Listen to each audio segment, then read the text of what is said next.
Lewat HP. Bentar sabar, aku tuh nggak ngerti gimana caranya. Itu lagi disettingin Oke semuanya, tau. sesuai dengan janjiku, aku bakal ngasih kalian spesial konten 2 juta subscriberku, yaitu Draw My Life, perjalanan hidupku Green dari aja gak dulu apa-apa. sampai sekarang. Nah Ya udah nih. jadi selamat menikmati. Cerita dimulai pada saat lahirnya seorang anak laki-laki yang bernama Eko Julianto di Batam, tepatnya di pet shop. Enggak, aku bercanda aja.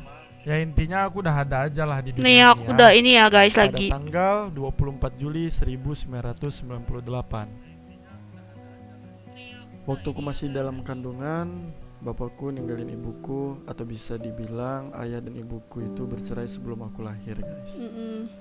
Lalu waktu aku kecil, ibuku pindah dan tinggal di suatu tempat penginapan. Astaga atau ini mungkin apa? bisa dibilang Sebentar. seperti ruko. Dan di situ ibuku bertemu dengan seorang laki-laki yang sekarang menjadi ayah tiriku. Apa lu Mereka pun apa pada suaranya akhirnya kecil? menikah. Gimana suaranya Ketika aku berumur 1 tahun, itu udah oh ya. akhirnya orang tuaku membeli rumah. Nih, dan volumenya udah kami gede tinggal belum? di situ dan menjadi keluarga yang cukup bahagia.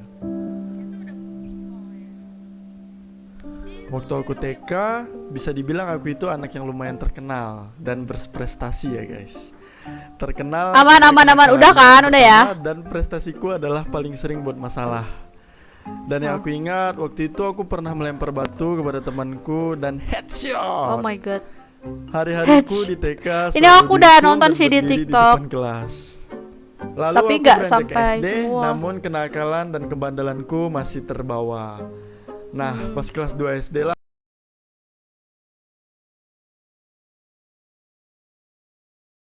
ini Bentar ya, guys. adalah The Great Merchant.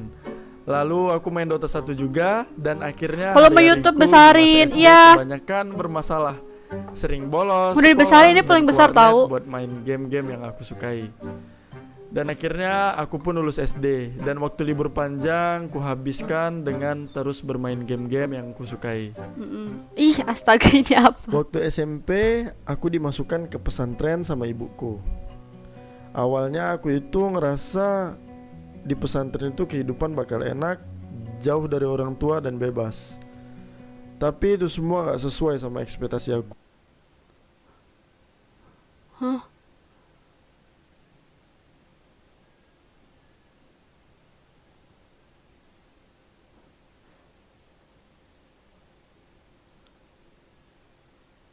Bentar guys.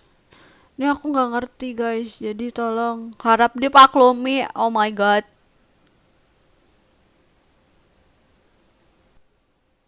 Mikayes kecilin. Hah? Kecilin. Oh iya ya.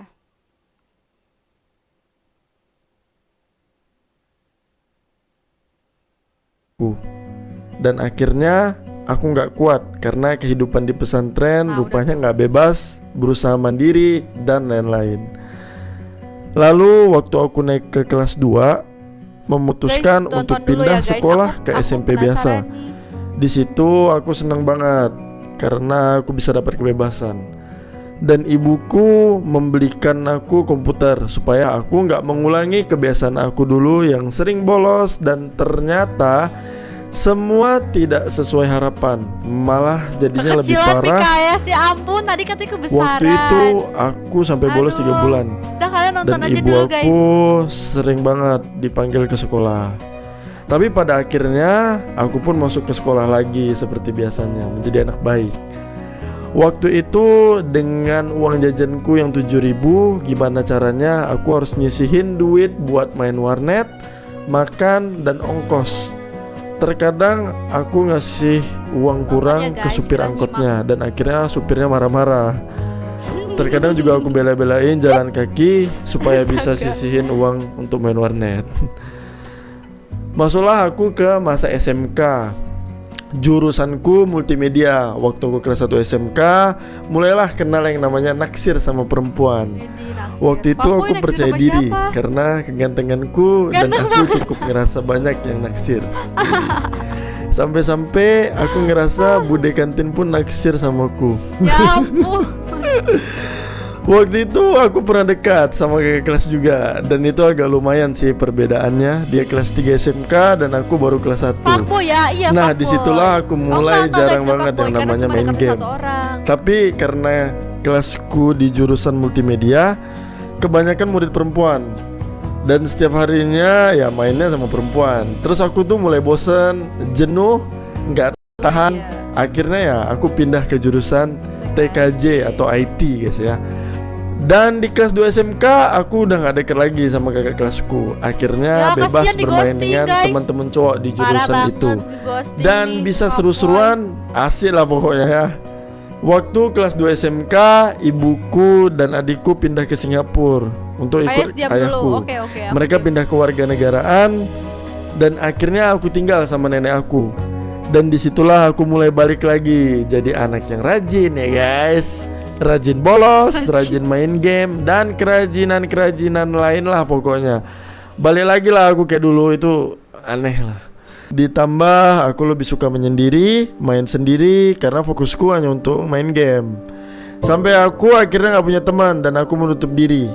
Sering orang bilang tuh aku tuh introvert saat itu. Aku bolos sekolah sampai 3-4 bulan. Aku gak punya teman karena dijauhin. Dan makin gak enak rasanya jalanin hari-hari di sekolah. Akhirnya bolos, dan bolos. Bermain game sampai lupa waktu, itu sudah menjadi hiburan terbaikku saat itu. Masuk di semester 2 kelas 2 SMK. Disitulah aku merasa dapet musibah guys. Ayahku meninggal dan itu menjadi suatu pukulan berat buatku. Aku harus naik bersyarat dan pindah sekolah karena banyaknya masalah-masalahku. Setelah itu, suatu hari aku bertemu dengan seorang wanita di depan rumahnya, yaitu Tiora yang sekarang sudah menjadi istriku. Waktu itu aku berkenalan sama dia dan selang 2 hari aku menembak dia dan headshot. Nggak bercanda ya. Aku menyatakan perasaan sama dia dan akhirnya berpacaranlah aku dengan dia. Bajunya. Namun selang 1 jam aku diputusin tuh. Intinya masa-masaku dulu penuh dengan hal suram guys. Namun setelahnya aku mencoba meyakinkan dia. Akhirnya dia pun mau. Jujur aja saat itu aku butuh banget yang namanya pendamping dan membutuhkan sosok yang dapat menemaniku. Yang bisa gantiin sosok ibuku dan adikku karena aku jauh dari mereka. Di kelas 3 SMK, guru dan ibuku selalu mengingatkanku, yang penting tuntaskan dulu SMK dan setelahnya aku bebas mau ngapain aja. Dari situ aku mulai sadar dan merubah diriku. Aku mulai rajin ke sekolah, belajar dan menuntaskan masa SMK ku dengan semestinya. Waktu itu libur sangat panjang dan seperti biasa ya aku melanjutkan kebiasaan aku lah di warnet ya. Namun saat bersamaan aku pun mulai jenuh dengan game Dota. Dan waktu itu Android sudah mulai ramai, makin canggih. Akhirnya aku mulai terjun di dunia game mobile. Game mobile yang sering kumainkan adalah Vainglory. Aku main bareng kawan dekatku yaitu Odi dan Sawe. Dan masuklah di masa-masa kuliahku nih guys. Hirup pikuk dunia perkuliahan aku jalani. Sembari kuliah, aku menjalani bisnis kuliner milik ibuku. Dan di saat bersamaan, Tiora juga punya bisnis sederhana, yaitu produksi jilbab sendiri. Setelah fokusku terbagi, dan aku harus memilih mana yang harus kutekuni. Akhirnya, aku pun memilih untuk merelakan kuliah dan menjalani bisnis kuliner ibuku saat itu. Begitupun Tiora, karena kami berdua sama-sama memiliki iktikat baik untuk berkeluarga. Akhirnya kami pun menikah. Hari demi hari berlalu. Setelah beberapa bulan, sahabatku Odi memberitahu aku kalau ada game MOBA mobile selain Vainglory yang cukup seru. Nah, ini dia yang kita tunggu-tunggu nih guys. Game yang sangat berpengaruh pada karirku sampai sekarang, yaitu Mobile Legends ya, developer by Montong. Beberapa waktu aku fokus bermain sampai-sampai istriku sering menegurku karena aku terlalu sering bermain dan lupa waktu. Aku ngerasa game ini sangat seru. Aku merasa tertarik dengan game ini. Dan aku yakin aku bisa jadi pro player seperti impianku. Di saat bersamaan dengan Odi dan Sawe, kami memutuskan untuk fokus dan serius dengan game ini. Terus aku cari grup game ini di platform Facebook waktu itu dan berbagai platform lainnya. Seiring berjalannya waktu, akhirnya karena aku terlalu fokus dengan game ini, aku menghabiskan banyak waktu untuk bermain game ini daripada usaha kulinerku. Istriku menegurku dan selalu mengingatkanku. Dia gak suka kalau aku terus-terusan kayak gini. Tapi aku tidak langsung mengiyakan untuk berhenti bermain. Dan tibalah saatnya dia memberitahuku kalau dia lagi hamil. Disitulah aku tersadar dan akhirnya mengurangi waktuku untuk bermain game ini. Setelah itu, aku mencoba mendaftar ke squad dan masuklah aku dalam squad pertamaku, yaitu F15. Beberapa minggu aku bermain di F15 dan aku menawarkan diri di squad 404 NF. Dan waktu itu karena kebanyakan member, kami dikelompokkan menjadi 8 kelompok. Dan aku di posisi paling akhir waktu itu, yaitu kelompok nomor 8. Singkat cerita, aku menjalani rutinitas dan menghabiskan cukup banyak waktu di situ. Namun aku merasa belum cukup mendapat pengalaman lebih dari squad itu. Jadi aku memutuskan pindah lagi ke squad Malaysia, yaitu Traitor. Di sini banyak sekali ilmu yang kudapat dan keinginanku untuk terus berkembang dan mendapat pengalaman semakin meningkat. Akhirnya aku mencoba untuk daftar lagi di squad nomor 1 leaderboard saat itu, yaitu Secret, dan alhamdulillah aku diterima di situ. Dan semakin hari aku semakin berkembang, banyak sekali pengalaman dan ilmu yang kudapat. Namun karena kebanyakan member dari Secret itu udah cukup berumur dan berkeluarga, jadi kebanyakan dari mereka memilih untuk fokus dengan kerjaan dan keluarganya. Lalu aku mencoba untuk menghubungi leader dari squad Science Indo, yaitu Kodailan. Lalu aku mencoba mendaftar dan setelah dipertimbangkan, dengan melihat statistikku, akhirnya dia pun mau menerima. Disinilah aku memulai karirku sebagai pro player. Aku bersama Kodailan, Hinel, Kocul, Hexazor, dan Mail, dan satu perempuan aku lupa namanya. Kami pun banyak mengikuti turnamen online. Dan untuk pertama kalinya, Mobile Legends mengadakan turnamen besar pertama di Indonesia, yaitu MSC 2017. Dan itu menjadi turnamen on stage pertamaku. Dan singkat cerita, kami menjadi juara 1 di MSC 2017. Di situ aku gak nyangka bisa ada di sini dan menang. Namun aku percaya semua itu berkat kerja keras, latihan, dan usaha kami, serta doa-doa dari keluargaku dan semuanya. Setelah itu, kami mewakili Indonesia untuk MSC Southeast Asia yang akan diselenggarakan beberapa bulan setelahnya. Namun, sepertinya belum rezeki kami untuk menang waktu itu. Lalu aku bertemu Warpath dan juga Just No Limit waktu itu yang baru masuk ke Saints. Saat itu, Warpath adalah top global season 5 dan lebih dulu mengenal dunia YouTube. Akhirnya aku penasaran dan aku banyak belajar tentang YouTube dari dia. Di satu sisi, Saints juga udah jarang latihan dan akhirnya aku mencoba untuk membangun YouTube channel dan collab dengan Warpath, Tanpan Gaming, Kibo, dan PG Lovers. Aku banyak belajar tentang YouTube dari mereka. Karena Saints jarang latihan juga, akhirnya aku dan Jess pindah tim. Waktu itu Dongki nawarin buat join ke EVOS Esports. Bersama Dongki, Kenir, Oreo, Just No Limit, dan aku, kami semua lolos babak kualifikasi online MPL Season 1. Dan kami pun sangat percaya diri bahwa kami bisa dapat juara 1. Dan ternyata masih belum rezeki juga. Namun kami tetap bersyukur bisa di peringkat 2 di MPL Season 1. Lanjut ke perjalanan MPL Season 2. Roster sudah berganti, Kenir dan Oreo keluar dan masuklah Marsha. Seiring berjalannya waktu, Dongki pun akhirnya keluar juga. Kami mencari penggantinya dan ketemulah dengan Emperor dan kami menjadi satu tim. Singkat cerita, kami terus berlatih bersama di gaming house kami yang bertetapan di Jakarta. Kami terus membangun chemistry dan berlatih untuk persiapan MPL Season 2. Setelah kami bersaing dengan tim-tim besar lainnya, akhirnya kami masuk ke Grand Final. Dan lagi-lagi kami belum bisa mendapatkan juara 1 karena harus kalah oleh LRQ pada waktu itu. Namun itu semua bukan hasil yang mengecewakan. Aku tidak patah semangat dan tetap optimis kalau next pasti bisa jadi juara. Tetapi sangat disayangkan kami harus berpisah dengan Step atau Marsha dan Joe yang keluar dari EVOS juga. Di perjalanan MPL season 3, roster terus berganti. Akhirnya aku, Jess, Rek, Jiao, dan Ji menjadi satu tim di MPL season 3. Dan coach kami awalnya Gimmick, namun Gimmick keluar dan digantikan oleh Bjorn atau Zeus.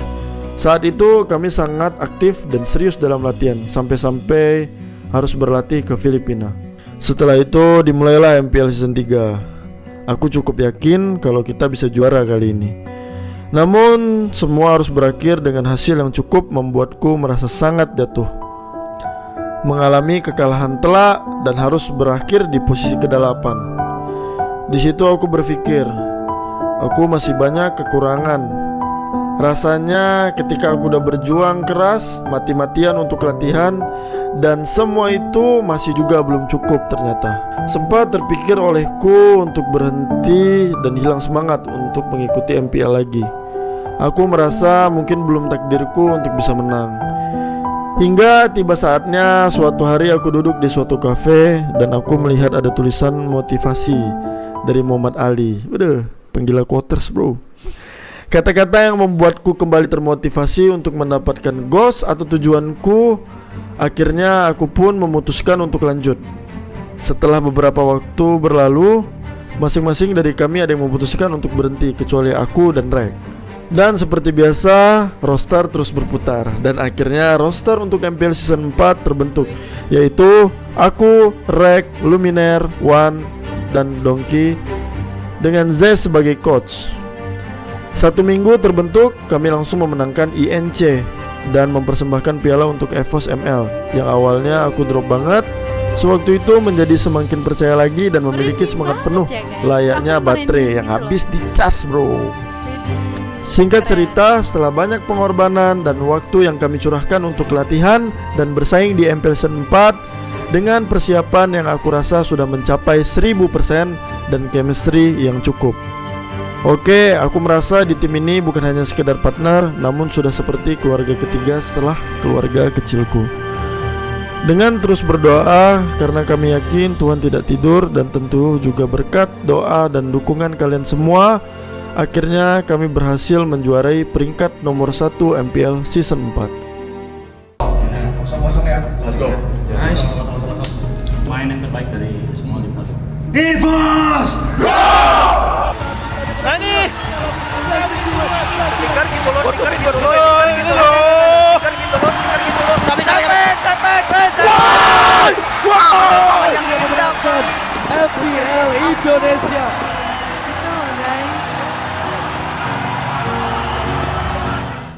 Tak berhenti di situ, setelah MPL season 4 kami tidak berleha-leha dan malas-malasan. Terus berlatih lagi dan berdoa, karena yang ada di hadapan kami adalah hal yang lebih besar dari ini, yaitu turnamen M1 World Championship dan SEA Games 2019 cabang Mobile Legends. Tiba saatnya M1 diselenggarakan di Malaysia. Aku nggak nyangka bisa sampai berada di titik ini, di mana ini adalah ajang kompetitif berskala dunia. Melawan banyak tim-tim hebat dari berbagai negara, kami pun berhasil masuk ke tahap final. Di sini aku merasa kesabaran dan mental kami sangat diuji. Berkat doa kami, doa keluarga, dan doa dari pendukung kami seperti mendapatkan keajaiban yang selama ini belum pernah kami rasakan. Dan kami memenangkan M1 World Championship ini. EVOS Legends become a legend for M1 Mobile Legends Bang World Championship 2019. Apa Legend yang menang-menang begitu menggila seperti yang HB katakan juga. EVOS Legend menuakan suatu hal yang luar biasa tentunya. Perjalanan mereka begitu menggila sampai pada titik ini. Tanpa adanya Lon, tanpa adanya Turtle yang ketiga, mereka strike pose, mereka melakukan pun dengan sangat luar biasa. EVOS Legends benar-benar menjadi legend. Aku merasa bahagia dan bersyukur. Akhirnya Tuhan mengizinkan kami untuk mengangkat piala M1 ini. Alhamdulillahnya aku berkesempatan untuk mewakili Indonesia di ajang SEA Games 2019 di Filipina. Yang belum tentu kedepannya di SEA Games cabang Mobile Legends ada lagi. Di sini aku berpikir kalau aku nggak boleh nyanyain kesempatan ini. Akhirnya SEA Games pun dimulai. Akan tetapi takdir berkata lain. Kami harus puas di peringkat kedua dan tetap bersyukur karena menurutku SEA Games sangat berarti dan gak membuatku kecewa dengan semua yang telah ku perjuangkan. Dan pada akhirnya aku berpikir mungkin udah saatnya aku berhenti berkompetitif dulu. Telah banyak suka duka yang kulewati, sekarang saatnya aku untuk istirahat. Dan satu alasan lain juga, selain aku ingin fokus ke keluarga, ya mungkin ini terdengar lucu ya, tapi ini memang yang aku rasakan. Entah kenapa saraf jempolku itu seperti tidak beres. Terkadang tuh aku ngerasain jempolku ini kram. Tapi sekarang aku fokus ke keluarga, streaming, bikin konten, dan mengurus beberapa bisnis kecilku. Aku sangat berterima kasih kepada Tuhan, keluargaku, kerabat dekatku, dan kalian semua yang udah mensupportku. Tanpa adanya support dari kalian semua, belum tentu aku sampai di titik ini. Hanya Tuhan yang dapat membalaskan kebaikan semua. Aku sangat berterima kasih kepada Tuhan, keluargaku, kerabat dekatku, dan kalian semua yang sudah mensupportku. Hanya Tuhan yang dapat membalas kebaikan kalian semua. Mungkin cukup sampai di sini aja Drama Life-ku. Lebih kurangnya tolong dimaafkan guys ya. Makasih banyak semua buat kalian. Sekali lagi terima kasih semuanya yang udah menonton video Drama Life-ku ini.